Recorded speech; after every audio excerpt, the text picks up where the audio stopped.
Hola, ¿cómo están? Bienvenidos. Esta es otra edición de Eduardo Ledesma Pregunta, aquí en el salón principal del Jockey Club Corrientes. Y hoy nos visita Nora Rosana Maciel, que es la defensora de pobres y ausentes número 2 de la primera circunscripción judicial de la ciudad de Corrientes, desde el año 2007. Nació en Curuzú, Cuatía. Así es. Su padre fue secretario general de los empleados de comercio, su mamá fue empleada judicial, ya se jubiló, tiene 5 hermanos, 3 hijos, es abogada con especialización de posgrado en reformas del Código Civil en materia de familia y políticas de drogas y derechos humanos, en salud mental y derechos humanos, tiene especializaciones en magistratura y función judicial, en derechos humanos y políticas de drogas, tiene una maestría en niñez, adolescencia y familia y un doctorado en Derecho, concluido, proyecto de tesis aprobada, sin tesis todavía, estamos ahí en eso. No sé si alguna vez la terminaré. Bueno, es docente del módulo de defensa pública en el curso de ingreso a la función judicial, esto tiene carácter de posgrado, organizado por la Facultad de Derecho y el área de Desarrollo Humano del Poder Judicial, destinado a abogados, aspirantes a secretarios y profesionales del derecho. Docente de la Escuela de Capacitación de Recursos Humanos del Poder Judicial de la provincia de Corrientes. Tiene un libro que se llama Niñez Vulnerable, aportes para el debate en la provincia de Corrientes, de la editorial Viera del año 2013. Fue distinguida por varias organizaciones por su trabajo en defensa de las familias y de las mujeres. Nora, gracias por estar acá, gracias por venir. Gracias a vos por la invitación. Más allá de esto que es un poco una síntesis de tu currículum, ¿quién sos? Bueno, soy una profesional del derecho, preocupada básicamente por la temática de derechos humanos, muy inquieta en el sentido de buscar, idear y crear soluciones para los grupos vulnerables, soluciones que vienen de la mano de la justicia, porque es el área donde estoy,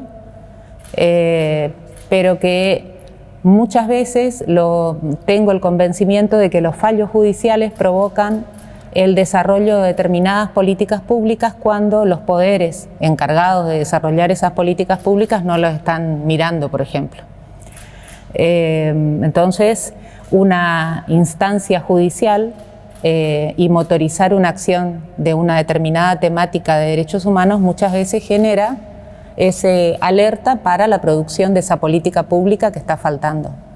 A propósito de eso, un poco también motiva la invitación a Nora, tiene que ver con que en los últimos días se conoció el índice del INDEC, el índice de pobreza, ¿no?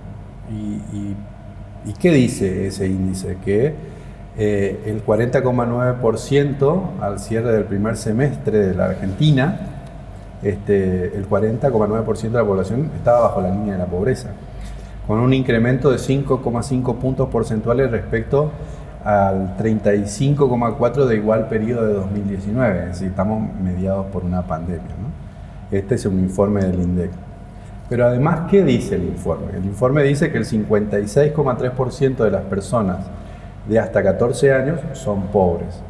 una cifra que significó un aumento del 3,7% respecto a junio de 2019.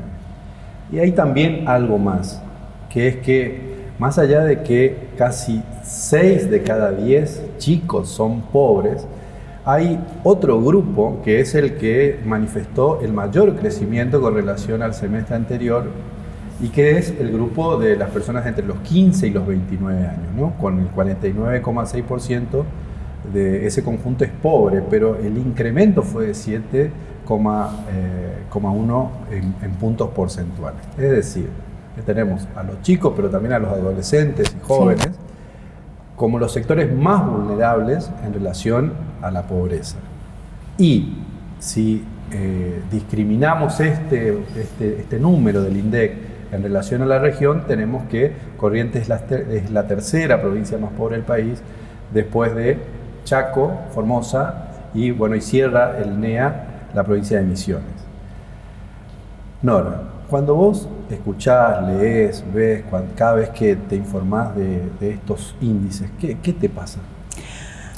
Bueno, puntualmente sigo siempre con detenimiento estas cuestiones porque a medida que se incrementa la franja de pobreza, a mayor inequidad social, hay mayor cantidad de derechos vulnerados y eso genera también mayor demanda en la Defensoría.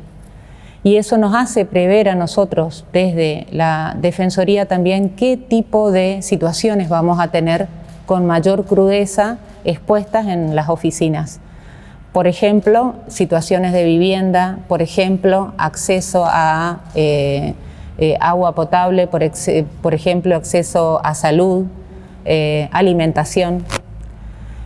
Y desde el 2007 a la fecha, la Defensoría fue casi como un sensor. Nosotros podíamos ir viendo, digamos, dónde impactaba mayormente la pobreza y la situación económica general del país. Esos índices que vos leíste fueron desagregados y estudiados muy bien por UNICEF, que elaboró un informe tomando en cuenta esos índices del INDEC sobre el impacto de la pobreza en la infancia. Infancia va de 0 a 18 años, ¿no es cierto? Es infancia y adolescencia. Y habla justamente de la infantilización de la pobreza. Son los sectores más golpeados. Y con esta pandemia, mucho más, porque aquellas necesidades básicas que se cubrían en la concurrencia a las escuelas o a los comedores quedaron desprovistas de esa atención del Estado, y entonces UNICEF hace una serie de recomendaciones, entre esas justamente fortalecer todo lo que sea transferencia monetaria hacia esos sectores y flexibilizar aquellos requisitos que antes se tomaban muy estrictamente con relación al cumplimiento de la escolaridad, por ejemplo, flexibilizarlo de modo que sea un monitoreo para las familias, pero que no sea una sanción administrativa que les haga perder un derecho, como por ejemplo el acceso a la tarjeta alimentar o a alguna otra circunstancia. Qué tremendo, ¿no? Porque ese vínculo, no perder ese vínculo que ya no es solo el pedagógico, sino que tiene que ver con la alimentación. Totalmente. Y parece que un tema, justamente por eso es la pobreza estructural, ¿no? Porque son valores que no cambian, ¿no? Y lo que pasa es que la pobreza, tal como viene siendo estudiada desde fines de los 90, la época de los 90, ¿no es cierto?, atravesada por un fuerte liberalismo, desde fines de los 90 que vienen justamente los asesores de los organismos internacionales señalando que no es solo un mero ingreso, la falta de ingreso a un determinado límite económico, no es solo la falta de ingreso. Son factores de tipo cualitativos, multidimensionales, por eso es muy complejo, y por eso también los factores de vulnerabilidad van asociados. Es decir, generalmente, y uno va a escuchar por ahí y incluso en la creencia de la sociedad, al pobre no le pasa solo la pobreza, le pasan todas las cosas. Es decir, sufre la pérdida de algún familiar en los hechos delictivos, porque ellos son los que más sufren hechos delictivos, y esto contraría un poco el concepto que tiene la sociedad de que son los productores de los hechos delictivos. No, ellos son los que más sufren, ¿no? Hechos delictivos, después la cuestión de la salud mental, después la cuestión de la discapacidad, después la falta de acceso a salud, la cobertura en salud para los tratamientos. O sea, es un combo. Nosotros en la Defensoría, por ejemplo, tenemos personas que han venido para hacer un trámite sencillo como la guarda de algún sobrino porque los padres no pueden hacerse cargo, y después terminamos atendiendo falta de vivienda, alimentación, un amparo de salud, y ahí uno aprecia completamente la multidimensionalidad que tiene la pobreza. ¿Por qué afecta especialmente a los más chicos? Y es básicamente porque en la disputa de comidas, digamos, en un hogar come el más fuerte, ¿no? Es básicamente así. Y por otro lado, porque el desarrollo de políticas públicas para atender las necesidades emergentes en el territorio son básicamente temas de las provincias. Con esto no digo que el Estado Nacional no tenga responsabilidad, por supuesto que tiene responsabilidad, pero digo, esta cuestión de los territorios hacen que los dispositivos territoriales que se generan para atender esas situaciones dependa de cada provincia. Y allí, de nuevo, la asimetría de cada una de las provincias. Por supuesto, exacto. Entonces te estaba por decir, por eso es que el NEA lidera, tristemente, los números de la pobreza. Hay un trabajo tuyo que se titula Los niños de familias pobres y el Poder Judicial. ¿Y cuál es el rol del Poder Judicial / Estado, digamos, en situaciones como esta? ¿Qué pueden hacer ustedes? En realidad, el Poder Judicial como poder en sí, es ineficaz para atender todas las cuestiones, es ineficaz para atender las cuestiones que tienen que ver con los problemas sociales, con los problemas sociales de carencias estructurales. ¿Y es ineficaz? ¿En qué sentido lo digo? Porque más allá de que podamos obtener una sentencia favorable que reconozca un derecho vulnerado y una obligación, por ejemplo, a cargo del Estado de cumplirla, ya hubo un tránsito de tiempo, de un suceso de procedimientos que para la hora en la que pueda llegar esa solución es absolutamente ineficaz. Hay expedientes que nosotros iniciamos con niños chiquitos y hoy recién llega la sentencia cuando ya son mayores de edad. Claro. Como una vivienda que fue entregada este año a una familia, a una madre con 6 hijos. Cuando iniciamos el expediente, ella era una madre con 6 hijos. Ahora ya era una madre con 6 hijos, nietos. O sea, toda esa situación, atendida por el Poder Judicial, no es eficaz, porque las estructuras del Poder Judicial no están pensadas para atender eso.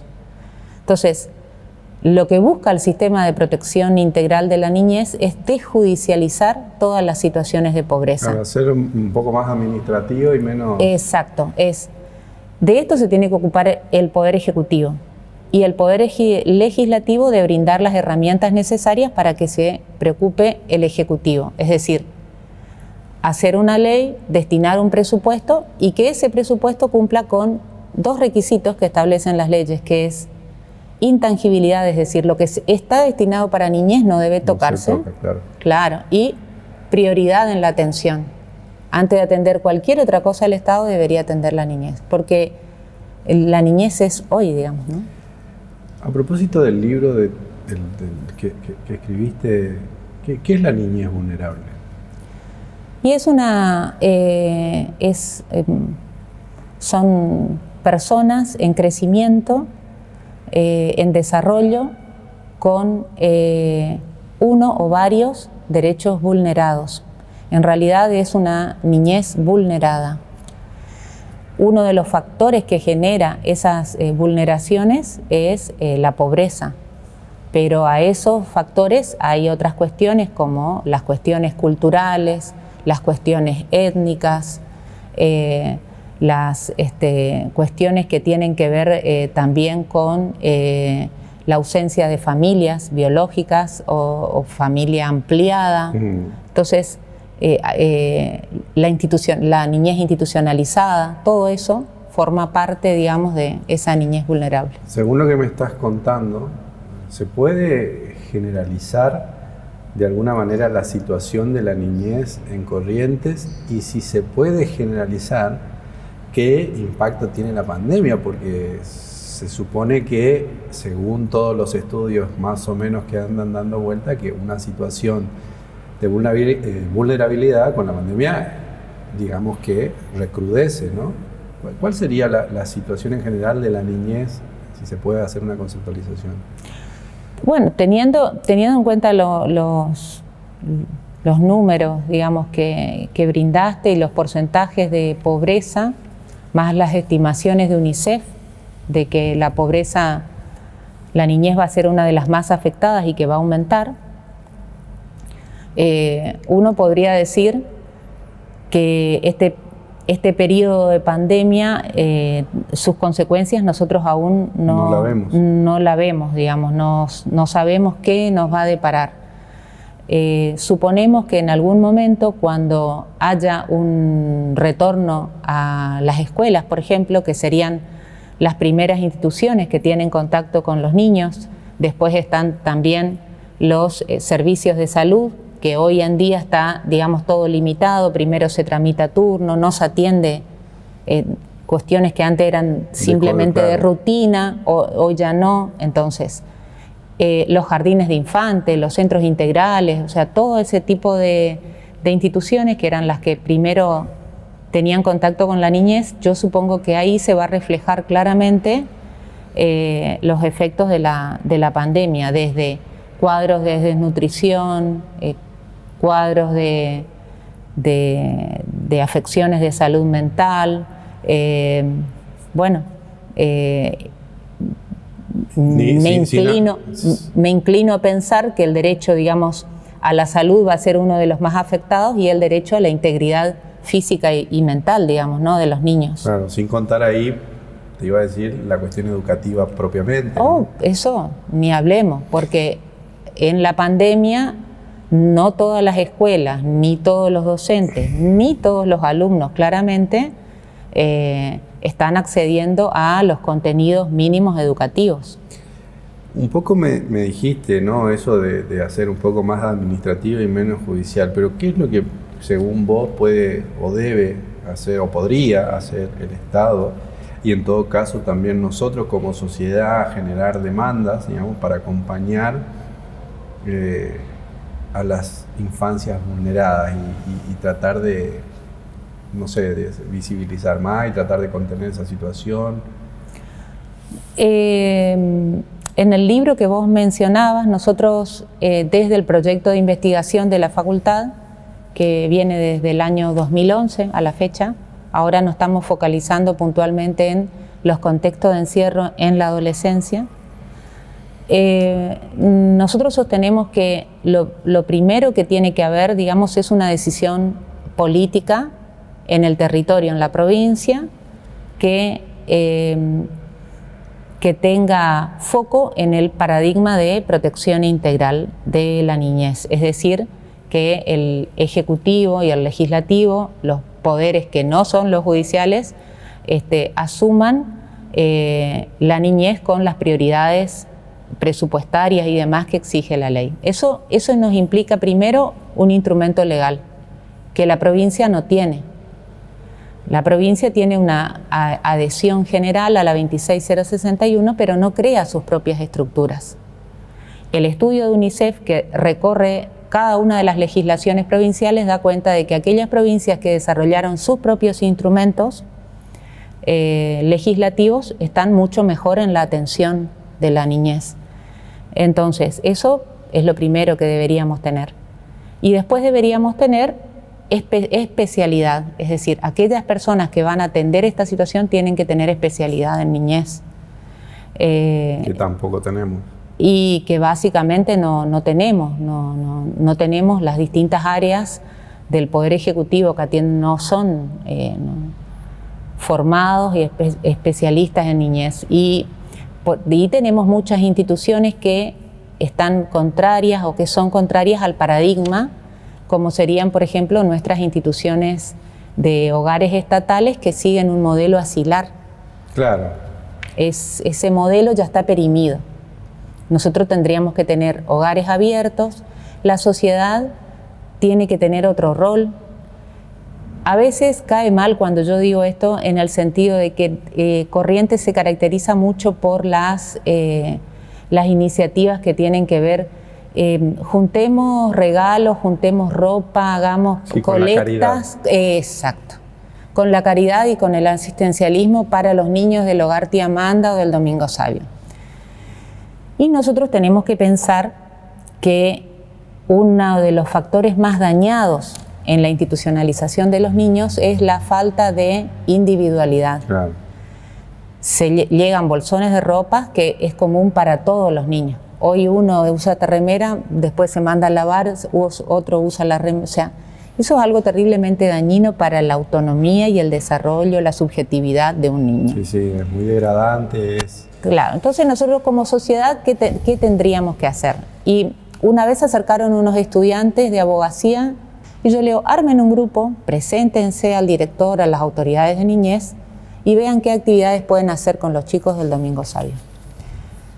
Y esa fue la primera iniciativa que hubo, digamos, de la sociedad actuando, un grupo de jóvenes con los chicos del Domingo Sabio que los sacaban a pasear, los llevaban al cine, hacían paseos a Costanera. Y después terminó porque hubo una decisión administrativa de que no participen más estos jóvenes. Pero, digamos, la sociedad está para eso, para integrarlos, no para hacer una colecta que quede tras las puertas de la institución, se cierra y la sociedad sigue mirando para otro lado. En los cambios sociales que estamos atravesando se puede pensar, porque acá me diste como una clave, ¿no? Pero hay otra también que tiene que ver con qué piensa la sociedad y es un tema difícil, que es el punitivismo, ¿no? Así, es decir, bueno, lo que implica penar una acción y también penar a los chicos, ¿no? Entonces, se puede pensar otros caminos que trasciendan el punitivismo para poder también empezar a trascender lo que siempre se hace y está visto que los resultados no son buenos, ¿no? Porque así como tenés el problema de las casas con el perfil asilar, las instituciones de guarda o las cárceles no están preparadas tampoco para generar condiciones de reinserción, digamos. No, completamente. El punitivismo en realidad es una solución que pretende ser como una solución fácil, mágica, la mano dura, la cárcel, y en realidad son muestras de mayor violencia. Y cuando eso se ejerce sobre sujetos en desarrollo, que serían los niños, en realidad lo que vamos a hacer es a tomar el camino más fácil, pero el más cruento para el desarrollo de ese niño, a ponerlo en algún dispositivo de tipo penal, como puede ser, por ejemplo, se llama Centro de Contención Juvenil, pero está lindo el nombre, pero sigue siendo una cárcel, y de hecho está al lado de la cárcel de adultos, y es como decirle, es como si uno mira en una foto, que la saqué cuando fuimos a visitar, es como decirle, el destino está señalizado, o sea, salís de acá y cuando seas adulto vas a entrar allá. Vos también trabajás mucho con este asunto de la vivienda, ¿no? Que es otro déficit importante. ¿Y cómo estamos ahí? Y en Corrientes, nuestra defensoría atiende por lo menos casos de 6 asentamientos populosos que pretendieron desalojar, algunos privados y otros el propio Estado, o municipal o provincial, y la Defensoría está litigando en todos esos casos, digamos. Y con respecto al género. Bueno, en esta pandemia te diría que fue el trabajo que hicimos diariamente y con intensidad, la cuestión de la violencia de género. O sea, contrario a lo que yo creo que piensa mucha gente de que Corrientes es pacífica, yo considero de que Corrientes es en realidad una sociedad muy violenta. Porque tiene violencias que están invisibilizadas. Claro. Hay violencia todo el tiempo, violencia simbólica, violencia concreta, violencia verbal, violencia física, y personas, sobre todo los colectivos, ¿no? Mujeres, niños, los colectivos LGTB, etcétera, muy vulnerados en ese sentido. Y ahora, no sé si es posible y no sé si está bien formulada la pregunta, pero es que ahora como que también hay mucho movimiento, ¿no? Mucho movimiento para visibilizar el problema. Entonces, la cantidad de casos que surgen, digamos, ¿son una respuesta a que se visibiliza más o es una reacción a cierto empoderamiento de los colectivos, de las mujeres que tienen otro lugar en la agenda? Y coincido con las personas que estudian este fenómeno desde la sociología y desde otras ciencias sociales, como la psicología, por ejemplo. Considero que esto tiene que ver con que las mujeres aprendieron a posicionarse en un lugar. Primero, buscan un lugar de igualdad. Segundo, no se callan. Y tercero, aprenden a decir: esto que estás haciendo es violencia. Y a la persona que se siente interpelada, al otro no le gusta y reacciona de modo violento. ¿Podemos solucionar esto o crees que es un proceso? Y yo creo, mira, yo creo que esto definitivamente es un cambio cultural. Y ese cambio cultural, dicen los tratados de derechos humanos, por ejemplo, lo dice la CEDAW puntualmente, que es la Convención para la Erradicación de todas las formas de violencia contra la mujer, lo dice, que esto tiene que ser una política del Estado, generar los cambios culturales. Y esta política de Estado tiene que ser no solo de alcance para las instituciones del Estado, sino también para los privados. Es decir, el Estado tiene que generar políticas que permitan, por ejemplo, vamos a poner de ejemplo algo que hubo puntualmente en otras provincias, las obras que tenían obreros de la construcción, y uno pasaba por ahí y se sentía agredida, podía denunciar, se constataba esa situación y todos los obreros de ese lugar tenían que hacer un curso de género, por ejemplo. Esto pasó en algunas empresas, pasó y no estoy haciendo ningún juicio de valor respecto de esto, sino estoy contando casos que hubieron, y esas son políticas, por ejemplo, que impactan en el área privada. Y después están las políticas que debe desarrollar, digamos, el Estado con una finalidad concreta, que es prevenir y erradicar.